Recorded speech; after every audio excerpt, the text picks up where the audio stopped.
Assalamualaikum warahmatullahi wabarakatuh. Perkenalkan, nama saya Agnesya Rulia Yarmawati, NIM 236. Nah, hari ini saya akan menjelaskan tentang bukti audit. Nah, pertama yang akan kita bahas dalam bab ini adalah assertion. Auditor menggunakan asersi untuk transaksi, saldo akun, serta penyajian dan pengungkapan menilai resiko salah saji material dan saat merancang prosedur auditnya. Terdapat 3 macam asersi, yang nanti akan dijelaskan di slide berikutnya. Asersi yang digunakan untuk transaksi dan peristiwa termasuk item laporan laba rugi untuk suatu periode akuntansi yang pertama, kejadian, yaitu transaksi dan peristiwa yang telah dicatat, telah terjadi, dan berkaitan dengan entitas. Yang kedua, kelengkapan, yaitu semua transaksi dan peristiwa yang seharusnya telah dicatat. Yang ketiga, ketepatan, yaitu jumlah dan data lain yang berkaitan dengan transaksi dan peristiwa yang dicatat telah direkam dengan tepat. Yang keempat, transaksi dan peristiwa telah dicatat dalam periode akuntansi yang benar. Yang kelima, transaksi dan peristiwa telah dicatat dalam akun yang benar. Selanjutnya, ada asersi yang digunakan saat menguji item-item neraca. Yang pertama, eksistensi, yaitu ada aset, kewajiban, dan kepentingan ekuitas. Yang kedua, hak dan kewajiban, yaitu entitas memegang atau mengendalikan hak atas aset dan kewajiban adalah dari entitas. Yang ketiga, kelengkapan, yaitu semua aset, kewajiban, dan kepentingan ekuitas yang seharusnya telah direkam dan dicatat. Yang keempat, penilaian dan alokasi, yaitu aktiva, kewajiban, dan kepentingan ekuitas dimasukkan dalam laporan keuangan di jumlah yang sesuai dan penilaian yang dihasilkan atau penyesuaian alokasi yang direkam dengan tepat. Selanjutnya ada asersi untuk presentasi dan pengungkapan. Yang pertama, keberadaan, hak, dan kewajiban. Peristiwa, transaksi, dan hal-hal lain yang diungkapkan telah terjadi dan berkaitan entitas. Kelengkapan yaitu semua pengungkapan yang seharusnya dimiliki dalam laporan keuangan telah dimasukkan. Yang ketiga yaitu klasifikasi dan dimengerti, yaitu informasi keuangan disajikan dan dijelaskan dengan tepat, serta pengungkapan diungkapkan dengan jelas. Yang keempat, akurasi dan penilaian, yaitu informasi keuangan dan lainnya diungkapkan secara adil dan sesuai dengan jumlah. Yang kedua yang akan kita bahas dalam bab ini yaitu jenis bukti audit. Yang pertama ada bukti audit yang cukup dan tepat.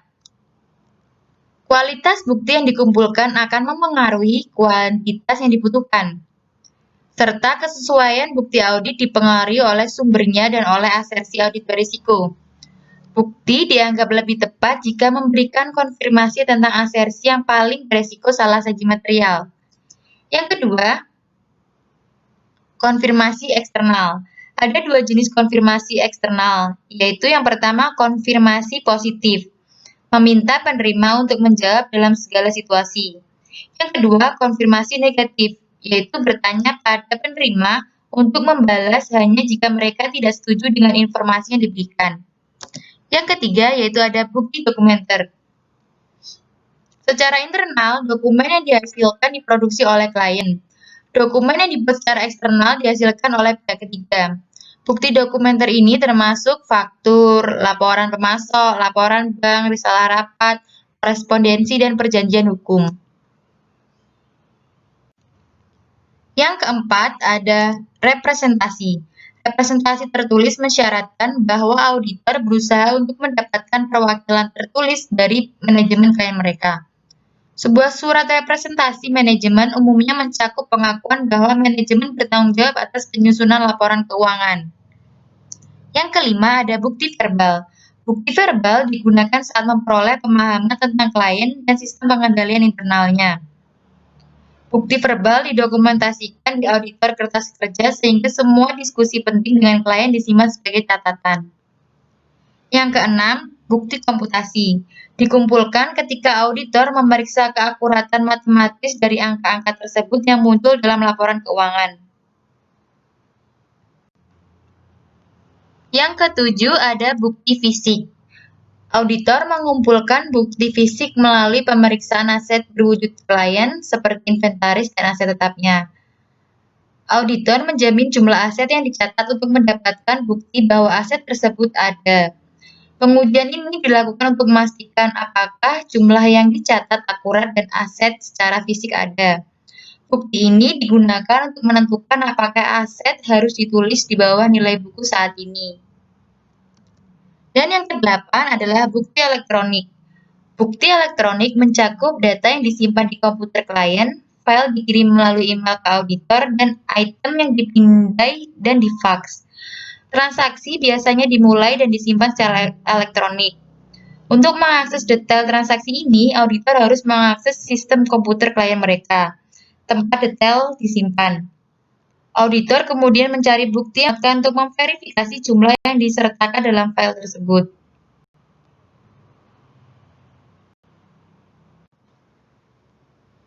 Selanjutnya, yang ketiga yang akan kita bahas dalam bab ini yaitu bukti audit persuasif. Ada 3 kategori besar. Yang pertama yaitu bukti yang dihasilkan secara internal. Bukti yang dihasilkan secara internal adalah yang paling tidak meyakinkan dikarenakan saat klien menghasilkan dan menyimpan bukti ini, ada kemungkinan bukti tersebut dapat dimanipulasi atau dihilangkan. Yang kedua, ada bukti yang dihasilkan secara eksternal yang dipegang oleh klien. Bukti yang dihasilkan secara eksternal yang dimiliki oleh klien termasuk faktur dan pernyataan pemasok, pesanan pelanggan, laporan bank, kontrak, perjanjian sewa dan penilaian pajak. Namun, ada kemungkinan bahwa klien dapat memanipulasi dokumen-dokumen ini yang mengurangi keandalannya bagi auditor. Yang ketiga, ada bukti eksternal yang dikirim langsung ke auditor. Bukti eksternal yang dikirim langsung ke auditor ini meliputi konfirmasi bank, konfirmasi debitur, korespondensi dan pengacara klien, termasuk konfirmasi dan representasi, serta penilaian ahli. Karena bukti ini dihasilkan oleh pihak ketiga dan dikirim langsung ke auditor, klien tidak memiliki kesempatan untuk mengubahnya. Yang keempat yang akan kita bahas dalam bab ini yaitu menggunakan pekerjaan seorang ahli. Yang pertama, menilai kebutuhan untuk menggunakan seorang pakar. Semakin besar resiko kesalahan penyajian material dari item yang sedang dipertimbangkan, semakin besar pula kemungkinan auditor akan meminta nasihat dari pakar. Singkatnya, semakin sedikit pengetahuan yang dimiliki tim audit tentang item yang sedang dipertimbangkan, semakin besar risiko salah saji material dan semakin sedikit bukti pendukung yang tersedia. Begitu juga semakin besar kemungkinan auditor akan menyimpulkan bahwa pendapat pakar diperlukan. Yang kedua, menentukan ruang lingkup pekerjaan yang akan dilakukan, yaitu melibatkan pengaturan sifat, waktu, dan luas pekerjaan yang harus diselesaikan oleh pakar. Auditor harus dilibatkan dalam menetapkan ruang lingkup pekerjaan yang diperlukan dikarenakan pertimbangan pakar merupakan bagian dari bukti audit yang digunakan auditor untuk membentuk opini auditnya. Selanjutnya yang ketiga, menilai kapabilitas pakar. Sebelum menghubungi pakar, auditor menilai kapasitas mereka untuk menyelesaikan pekerjaan yang diperlukan.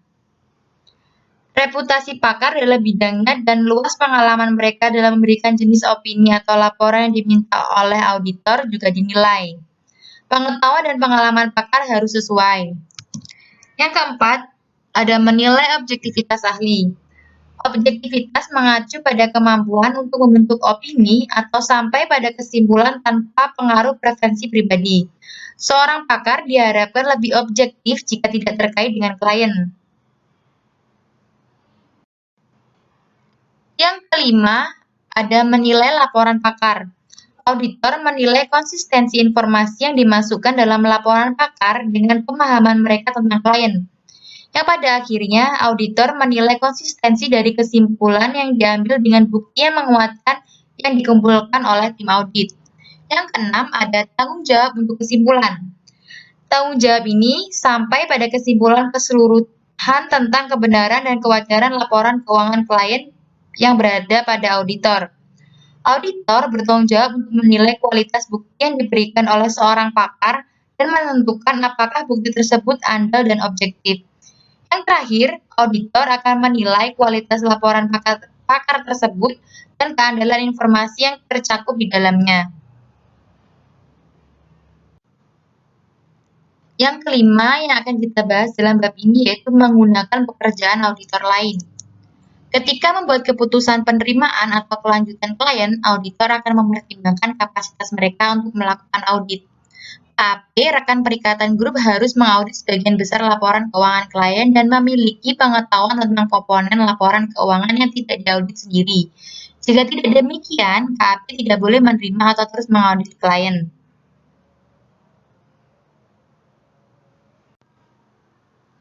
Selanjutnya, yang keenam yang akan kita bahas pada bab ini yaitu prosedur pengumpulan. Yang penting dilakukan yang pertama yaitu observasi, yaitu memberikan bukti dari suatu proses pada saat auditor mengobservasinya. Auditor perlu menentukan apakah terdapat bukti bahwa prosedur yang diamati telah diterapkan secara konsisten selama periode yang diaudit. Yang kedua ada permintaan keterangan. Itu digunakan saat memperoleh pemahaman tentang klien dan untuk menguatkan bukti lain yang dikumpulkan selama audit. Jika bukti tersebut sangat penting, auditor dapat mendokumentasikan informasi tersebut secara lebih formal dan meminta pihak lain dalam diskusi untuk menandatangani persetujuan bahwa auditor telah mencatat diskusi tersebut secara akurat. Yang ketiga ada perhitungan ulang. Digunakan untuk memeriksa keakuratan matematika dari file dan catatan klien. Perhitungan yang lebih kompleks akan dihitung ulang secara individual.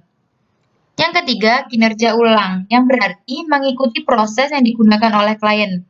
Saat menguji kontrol, prosedur klien dilakukan kembali untuk memeriksa efektivitas kontrol. Saat melakukan pengujian substansif, estimasi klien dilakukan kembali untuk memverifikasi jumlah yang dihitung oleh klien. Dan yang kelima, prosedur analitis. Digunakan untuk menilai hubungan antara informasi keuangan dan non-keuangan. Selama fase penilaian risiko audit, fluktuasi yang tidak biasa diidentifikasi. Selama fase respon risiko audit, prosedur analitik digunakan untuk mengevaluasi informasi yang termasuk dalam laporan keuangan.